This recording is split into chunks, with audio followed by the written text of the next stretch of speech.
Hello smarties, welcome back to SC educators. आज हम NCERT class 10 mathematics chapter 2 that is polynomial start करने जा रहे हैं। सो सबसे पहले हम स्टार्ट करते हैं कंसेप्ट और एक्सरसाइज की ओर आगे बढ़ेंगे। फिर तो सबसे पहले तो पॉलिनोमियल्स होते क्या हैं, उसके टाइप्स क्या है, ये बेसिक आप आइडिया जो है प्रीवियस स्टैंडर्ड में समझ चुके हो। होता क्या है पॉलिनोमियल का मतलब, क्या क्या चीज़ें नेसेसरी है एक चीज़ को पॉलिनोमियल होने के लिए। तो आपके पास एक वेरिएबल होना चाहिए, ठीक है, कोएफिशिएंट होना चाहिए, कांस्टेंट टर्म हो सकते हैं। ये सारे कुछ इंपॉर्टेंट टर्म्स होते हैं पॉलिनोमियल के लिए। लेट्स से जैसे कि 2x या 4x² माइनस 7x प्लस 32 या फिर 2x³ माइनस 37। ये सारी चीज़ें क्या है पॉलिनोमियल्स में गिनी जाएगी। जी हाँ, गिनी जाएगी। यहाँ पर दो तरीके से आपको पॉलिनोमियल्स आप पढ़ चुके हो, नंबर ऑफ टर्म्स के बेसिस पर। नंबर ऑफ टर्म्स के बेसिस पर ये सिर्फ एक टर्म है तो इसे मोनोमियल कहा जाता है। इसमें 1 2 3 ये तीन टर्म कैसे हुए, प्लस और माइनस से डिफ्रेंशिएट किया जाता है। ये पूरा एक टर्म गिना जाता है, देन ये दूसरा, देन ये तीसरा। सो तीन टर्म्स तो ये हो गया ट्राइनोमियल, दो टर्म्स तो बाइनोमियल, और ऐसे ही जनरली ओवरऑल इन सबको क्या बोला जाता है, पॉलिनोमियल। अगर 3 से ज़्यादा टर्म हो, 4 से ज़्यादा टर्म भी हो, 5 से ज़्यादा टर्म हो, ये सब इन जनरल इनको ओवरऑल कहा जाता है पॉलिनोमियल। पॉलिनोमियल में होता है क्या है, जैसे ये x है तो ये x ही वेरिएबल है।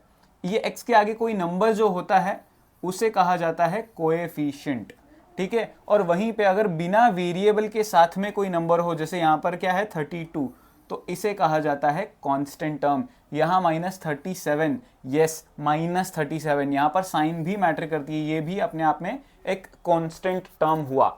इसके अलावा आपको जो चीज़ पता होनी चाहिए मेनली वो क्या है कि जैसे कि यहाँ पर आपका डिग्री ऑफ अ पॉलिनोमियल एक बहुत इंपॉर्टेंट चीज़ होती है, ठीक है। डिग्री के बेसिस पर पॉलिनोमियल को डिफ्रेंशिएट किया जाता है या बताया जाता है। एग्जाम्पल मैं ले लेता हूँ, ठीक है। जैसे फॉर एग्जाम्पल 2x लिखा है तो इसकी डिग्री 1 कही जाएगी, या फिर इससे पहले भी हम, ठीक है, इससे पहले लेट्स से सिर्फ लिखा है मेरे पास 23। सो यहाँ पर इसकी डिग्री क्या होगी, डिग्री जो होती है वो वेरिएबल का पावर, उससे पता चलती है। यहाँ पर कोई वेरिएबल दिख रहा है क्या, मेरे को तो नहीं दिख रहा। सो वेरिएबल का पावर ही नहीं है तो वो डिग्री 0 हो गई, और उसका एग्जाम्पल अपने आप में ये 23 ही हो गया, ठीक है। एग्जाम्पल यहाँ पर मैं बता ही रहा हूँ। टाइप क्या हो जाएगा, टाइप ऑफ पॉलिनोमियल, तो फिर नॉन जीरो कांस्टेंट पॉलिनोमियल, ठीक है। नॉन जीरो और constant polynomial, type of polynomial, ये भी बताऊंगा यहाँ पे।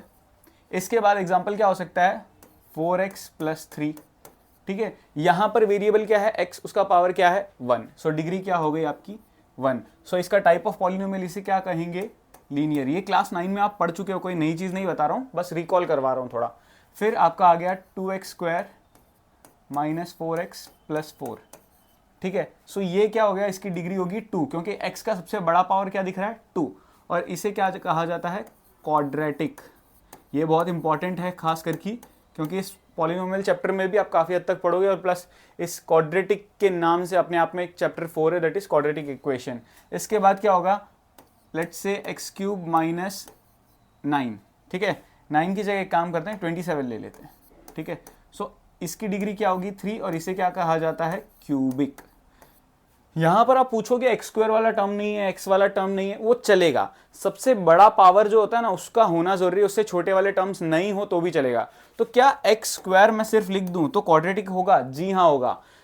ये जो टाइप ऑफ पॉलिनोमियल है, लीनियर, क्वाड्रेटिक, क्यूबिक, ये नंबर ऑफ टर्म्स पे मैटर नहीं करते। इनमें सिर्फ यही इंपॉर्टेंट चीज है कि जो वेरिएबल है उसका पावर क्या है। सो वेरिएबल का पावर 2, ये हो गया क्वाड्रेटिक, राइट। ये पॉलिनोमियल और उसके टाइप्स होते हैं। जीरो ऑफ अ पॉलिनोमियल क्या होता है, उससे पहले एक चीज समझते हैं। जीरो अगर मैं लिख दूं तो इसकी डिग्री होती है नॉट डिफाइंड, और जीरो अपने आप में एक जीरो पॉलिनोमियल है, हटके पॉलिनोमियल है। देखो यहाँ पर 23 का डिग्री 0 क्यों होता है? क्योंकि मैं इसके साथ अगर वेरिएबल लगा दूं तो उसके पावर में मेरे को 0 ही रखना पड़ेगा, क्योंकि anything power 0 is 1 and 23 into 1 23, it still remains 23, so power 0 ही हो सकता है। यहाँ 0 के साथ मैं x पावर 1 रखूँ, 2 रखूँ, 100 रखूँ, 1000 रखूँ, कुछ भी रखूँ, कोई फर्क नहीं पड़ता, वो स्टिल 0 रहेगा। इसीलिए इसकी डिग्री कोई है वो स्पेसिफिक डिफाइंड नहीं है, इसीलिए नॉट डिफाइंड होता है। और 0 को सिर्फ जो 0 होता है उसे अपने आप में,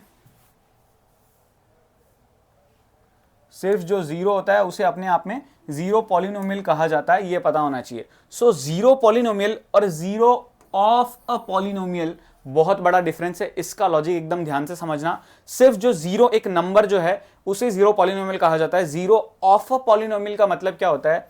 लेट्स से आपके पास एक पॉलिनोमियल है x माइनस 3, ठीक है। अब इसका 0 क्या होगा? 0 क्या होगा? सुनने में थोड़ा अजीब लगता है, लेकिन 0 क्या होगा से मतलब क्या है कि ये जो वेरिएबल है यहां पर मैं क्या वैल्यू पुट करूं कि मुझे रिजल्ट 0 मिल जाए।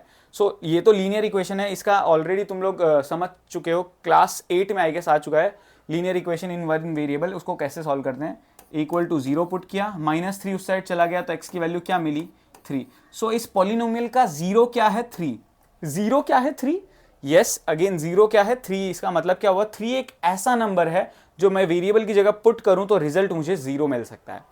सो लीनियर पॉलिनोमियल के 0 कितने होंगे? जितनी उसकी डिग्री है। एक तरीके से किसी भी पॉलिनोमियल की जो डिग्री है उतने ही उसके नंबर ऑफ जीरोज होंगे। अगर वो लीनियर पॉलिनोमियल है तो 1 0 होगा, क्वाड्रेटिक है तो उसके 2 जीरोज होंगे, क्यूबिक है तो उसके 3 जीरोज होंगे। लीनियर पॉलिनोमियल का 0 ढूंढने का ये बड़ा ही आसान सा तरीका है, ऐसे हम 0 ढूंढते। और एक एग्जांपल ले लेता हूं, 2x माइनस 7 या प्लस 7 ले लेते हैं। तो क्या करेंगे? अगेन इक्वल टू 0, पहले 7 प्लस में है तो उस साइड जाएगा तो -7। अब ये जो 2 है वो x के साथ मल्टीप्लीकेशन में, इसलिए डिवीजन में जाएगा, सब्ट्रैक्ट नहीं होगा। सो -7/2। सो ये इस पॉलिनोमियल का 0 है, यानी -7/2 ऐसी वैल्यू जो मैं पुट करूं तो रिजल्ट 0 मिलेगा। आगे बढ़ते हैं। एक और इंपॉर्टेंट चीज जो बहुत ही आसान है लेकिन आपको आनी जरूर चाहिए क्योंकि इजी मार्क्स स्कोरिंग वाली चीज है, एक्सरसाइज 2.1 का। The graphs of y is equal to p of x are given in figure for some polynomial p of x, find the number of zeros बताने हैं। अब नंबर ऑफ जीरोस कैसे बताते हैं उसका लॉजिक समझना। p ऑफ x बोला ना तो x एक्सिस पर देखो लाइन कितनी बार टच कर रही है। ये लाइन टच कर रही है क्या? नहीं, एक भी बार नहीं टच कर रही, तो इसके जीरोस कितने होंगे? एक भी नहीं, 0। ये वाली लाइन x एक्सिस पर कितनी बार टच कर रही है? सिर्फ इस पॉइंट पे, एक पॉइंट पे, तो इसके जीरोस कितने होंगे? 1। ये लाइन 1 2 3, सो कितने जीरोस होंगे? 3। 1 2, सो कितने जीरोस हुए? 2। 1 2 3 4, 4 पॉइंट्स पे टच कर रही है, सो जीरोस कितने हुए? 4। इस वाले को ध्यान से समझना, 1, और ये जस्ट टच करके ऊपर जा रही है, इसकी तरह कट नहीं कर रही है, इनकी तरह कट नहीं कर रही है 2 पॉइंट्स पे, ये जस्ट छू के जा रही है, सो एक ही पॉइंट माना जाता है, एक ही पॉइंट माना जाता है। सो जीरोस कितने हुए? 3। सो इस तरीके से नंबर ऑफ जीरोस हम लिखते हैं। लेकिन इंपॉर्टेंट बात यह है, p ऑफ x बोला जाए तो x एक्सिस देखना है, p ऑफ y बोला जाता तो आपको y एक्सिस देखना पड़ता। ये चीज का ध्यान रखना। क्वेश्चन में एक टर्न करने के लिए, एक चेंज करने के लिए आपको y axis p of y बोल दिया जाए x इज इक्वल टू, सो आपको y एक्सिस देखना है, इस चीज का जरूर ध्यान रखना। सो बड़े ही आसान क्वेश्चन है। इसके साथ ये हमारा पार्ट 1 का वीडियो खत्म होता है। बहुत इजी टॉपिक था। आगे के टॉपिक्स थोड़े से और इम्पॉर्टेंट और क्रूशियल है क्योंकि वो आपके अलग अलग चैप्टर्स में भी इंटर रिलेटेड हो सकते हैं। I hope you like the video and understood all the concepts. Do share this video, hit the like button and subscribe to our channel. Thank you so much.